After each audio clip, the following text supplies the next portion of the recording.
За өнөөдөр буюу одоо 2026 оны 3 сарын 18-ны өдөр Монгол Улсын засгийн газрын хуралдаанаар хувийн нэмэлт тэтгэврийн тухай хуулийг одоо хэлэлцүүлэн дэмжлээ. Сая улсын хурлд өргөн барьлаа.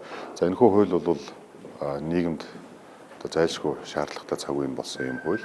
Энэ хууль батлагдсанаар одоо өнөөдрийн нийгэм даатгалын сангийн ачааллыг хуваалцах, нөгөө талдаа ахмад насны тэтгэврийг олон их усраас авах бололцоо бүрдэж байгаа. Энэ хууль одоо эрх зүйн орчин хэдий байхгүй ч өнөөдөр Монгол Улсын нийгэмд 130 гаруй мянган иргэн 70 гаруй тэрбум төгрөгийн төвлөрөлтөй одоо хувийн тэтгэврийн сангууд ажиллаж байгаа. Эдгээр одоо сангуудыг эрх зүйн орчинтой болгох. Нөгөө талдаа ахмад насанд гарахад зөвхөн нийгэм даатгалын сан гэхгүйгээр дахиад хувийн нэмэлт тэтгэврийн одоо сангуудаас тэтгэвэр авах ингээд олон их усрээс тэтгэвэр авах бололцоо бүрдэж байгаа. За энэ хууль одоо ямар давуу талуудыг одоо иргэдэд бий болгож байгаа нөхөр за тэтгэвэр өглөгдөх асуудал шийдэгдэж байна. Нөгөө талдаа одоо хугацаанаас өмнө мөнгөө бөөнөр нь авах бололцоо бий болж байна. За нөгөө талдаа хамгийн том ач холбогдол бол Монгол улсад хөрөнгө оруулалтын дахин шинэ их усүр бий болж байна гэсэн үг.